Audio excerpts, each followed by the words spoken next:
another episode of AP3Nation's American Patriot Podcast. I'm your host, Charlie01, but before we begin, if everyone would please rise, face the flag, hand over your heart, or salute it, and say the Pledge of Allegiance with me.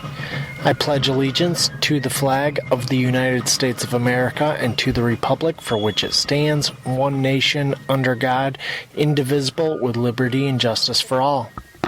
I'm sorry if I sound a little under the weather for this episode, or this podcast.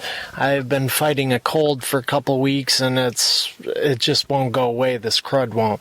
But anyways, this podcast, this episode,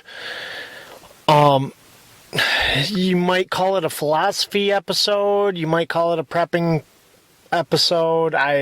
Whatever you want to. I am calling it Charlie's modern day Minuteman model. And what I mean by that is a model of the modern day Minuteman, or the modern day, well, what a Minuteman was in history was, it was a militia member, so a civilian, not active military, not organized military, pretty much the first responders. Could be ready at a moment's notice, at a minute's notice, hence the reason they were called the Minuteman. They were mostly utilized during the Revolutionary War, although they were also used during the French and Indian War as well. But this is what my philosophy as far as the modern day version of that would be. Now, you may have your own ideas of what a modern day Minuteman would look like, and I may have completely different ones. This is just my opinion. Take it for what it is. If you want to send me some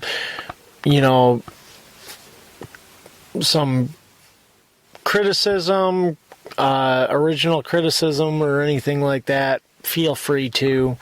Podcast at APIIINation.com, or if you have any other suggestions or comments on my concept of this. Now, there are quite a few different, if you really look into it, there's quite a few different versions out there, especially if you look at like the YouTube world. There's James Yeager has what he considers his Minuteman bag or Minuteman kit. Nut and Fancy from the Nut and Fancy Project has his own philosophy on the Minuteman. So this is Charlie's philosophy on the Minuteman, or model of what a modern Minuteman would look like. So, like I said, they were originally militia members, so you might think that they have to be a member of a militia.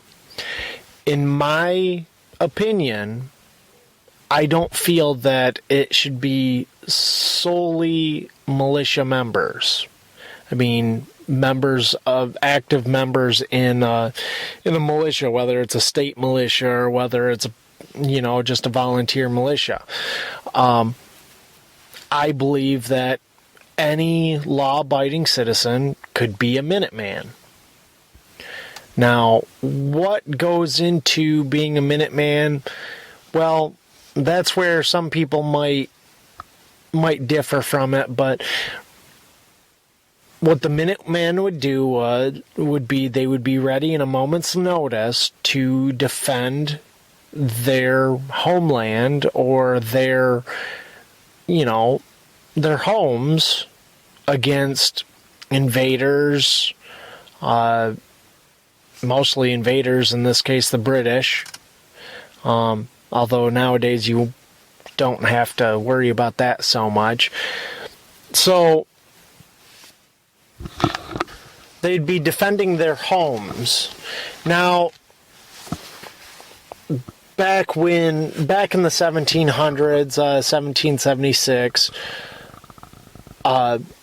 most people lived and worked their own land. They didn't travel, half an hour to work or home every day. They lived where they worked, on farms, or if they were a blacksmith or anything like that, they did it out of their house normally. If they did work away from home, it was usually within the same town, and they could be home in 10 minutes if they had to be. So they could be still ready at a moment's notice. Now, fast forward to 2017, how many people work from their home? Not many at all. Most people, work. It's rare. If you live in a rural place, it's rare that you even work in the closest town. If you live in a rural place now, you usually have to travel, at least 15, 20 miles to get to and from work. So if you keep your gear at home, can you be a Minuteman? In my opinion, no. No, you'd have to have your kit and loadout with you, or easily accessible within 5-10 minutes. I mean, I guess if you lived in the same town as you worked, and you could be home in less than 10 minutes, then yes. But if you don't, then you'd have, if you really want to be considered a modern day Minuteman, like Paul Revere, you'd have to have your loadout with you. Now, this is where I get back into the concept that I don't believe you have to be an active member of militia to be a Minuteman. Just because you have a loadout doesn't mean that you're necessarily a Minuteman. Most people, or most of us preppers, survivalists, patriots, have what we call our EDC, or our everyday carry. And I don't mean if you have a concealed carry permit, your gun, although to be a Minuteman, you should have some type of firearm. But as I've said in a previous YouTube video, which I will link in the show notes for this episode as well, there's a lot more that goes into your EDC than just a carry gun. Just some things that come to mind would be a flashlight, would be pocket knives, multi-tools, trauma kit, first aid supplies, stuff like that. Like I said, I'll put a copy of the YouTube video, or I'll embed the YouTube video into the show notes, so that way if you go to the article on our website, you can actually watch my EDC video.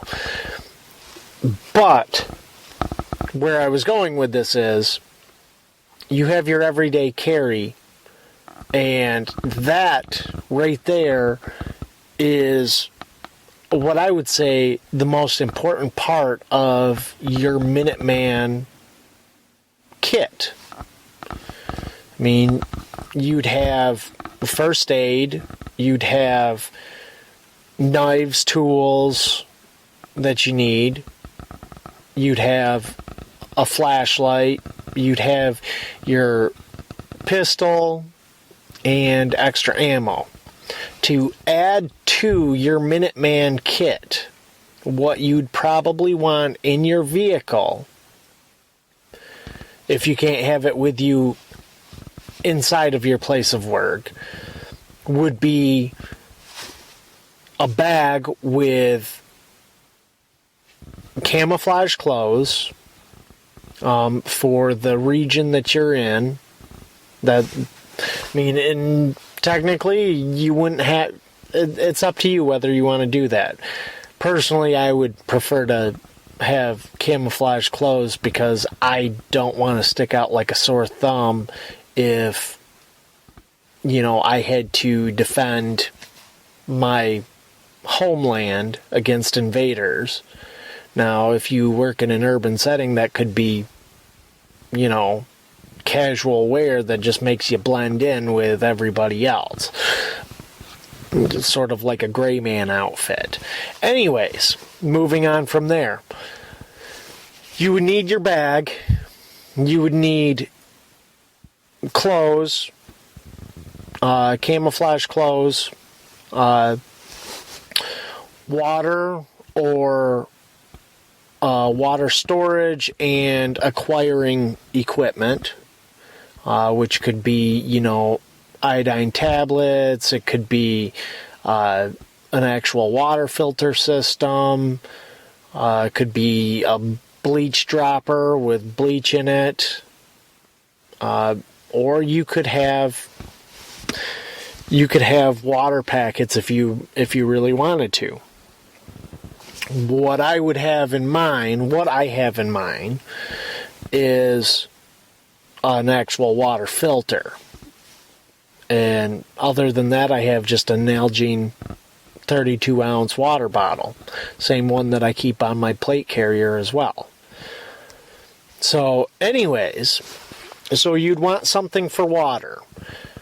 You'd want something for shelter. Because chances are, if you're having to respond to something, and it's that serious, you may be someplace for 3 days. And that's what I would plan on, would be at least 3 days worth of water, supplies, and the ability to sleep or live someplace or on the road for 3 days. So you'd want some sort of shelter. And then, of course, food. MREs would work fine.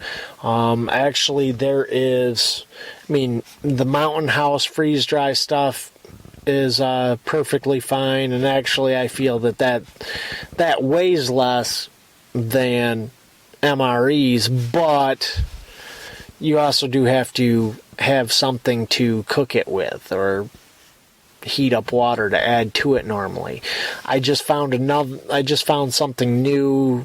It's probably not new, but it's something new that I haven't seen in the civilian market other than MREs, and I'll probably do some kind of review on it or send it down the chain to a friend of mine that currently is reviewing different combat rations from around the country, or around the world, I should say. Maybe he can give me some insight on it, but it has almost the same kind of heating system that the modern MREs have. So, anyways, I'm getting off on a tangent, but you'd want 3 days worth of food or snacks or something to get energy. If you have, I wouldn't recommend, full out survival, snares and planning to go out there and just hunt and find your food, because if you're a Minuteman, you'd be, hypothetically in a combat setting, and you sure as hell don't want to be wandering around a battlefield trying to find squirrels. Chances are the squirrels wouldn't be there. So, anyways, 3 days worth of food is what I am setting for this model. So let's see, we have water, we have shelter, we have food.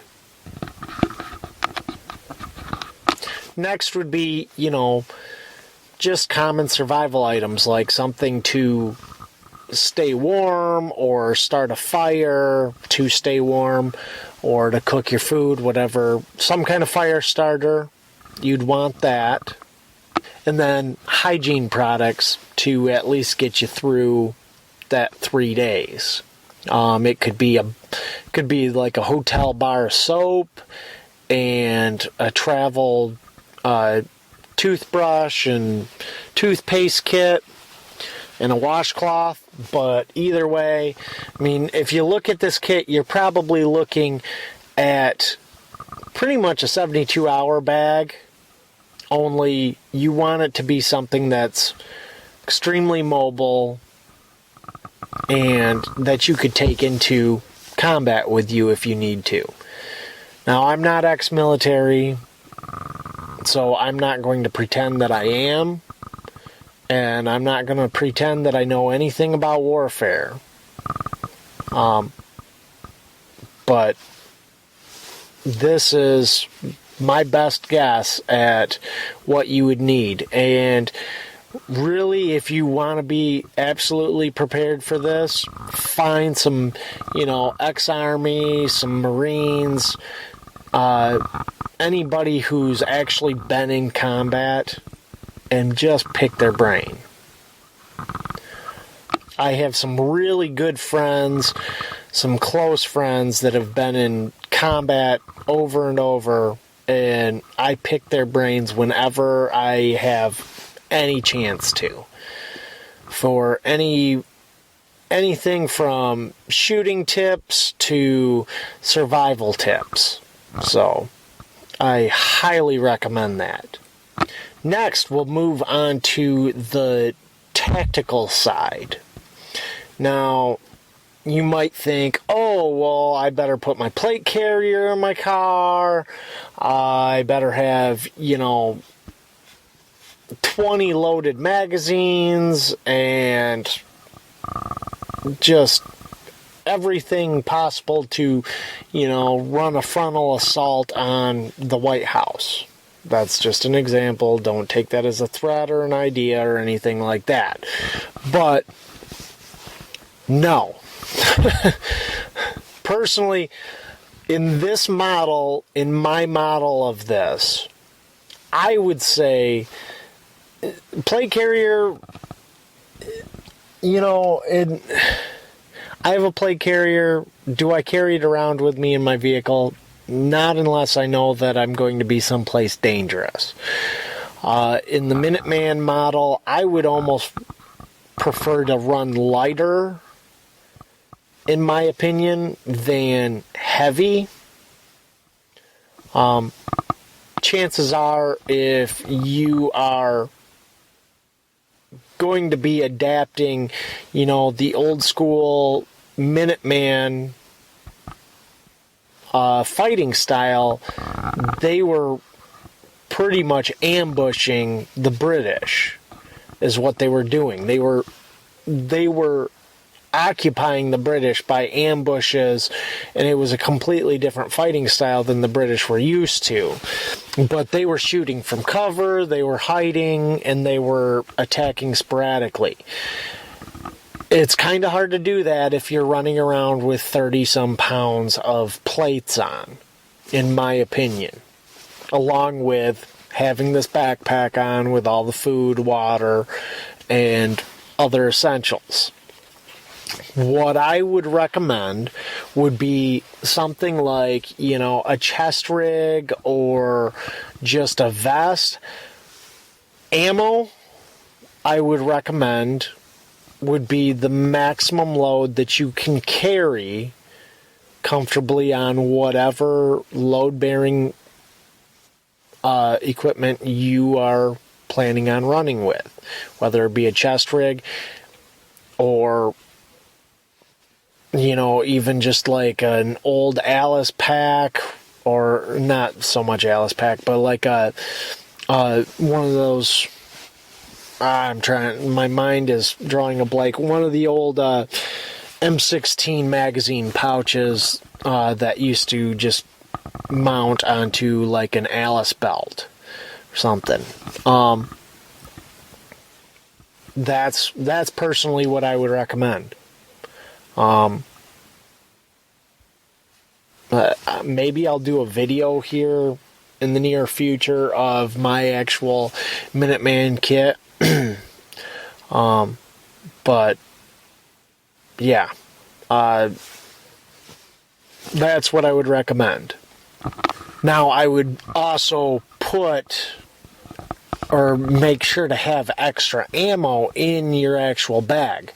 And that's where it would differ from like a 72-hour bag, because with that, you're probably going to want to avoid any kind of conflict, where a Minuteman kit, you're running headlong into conflict.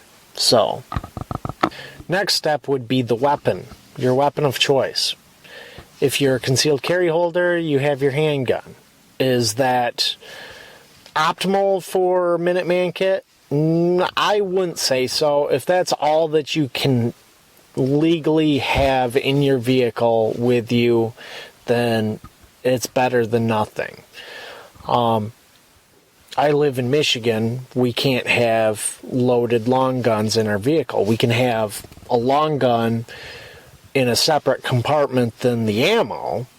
So I could have my AR in the trunk, and I could have, an ammo can in the back seat with the ammo. Or I could have an AR pistol or an AK pistol and have that fully loaded and be perfectly legal.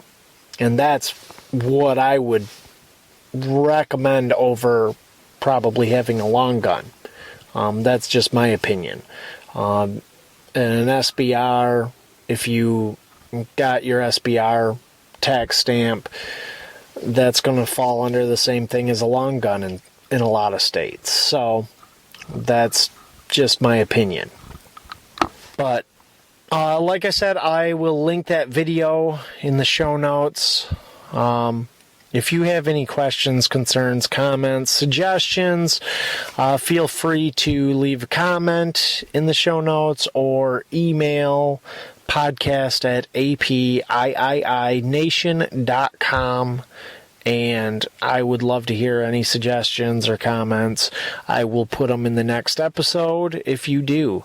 Also, I know I promised you guys I would do a questions and answers podcast here soon. I just haven't had a chance to put all the questions and answers together, but I will get that hopefully by the end of the week up for you as well. So until next episode, this is Charlie01 saying keep your preps dry.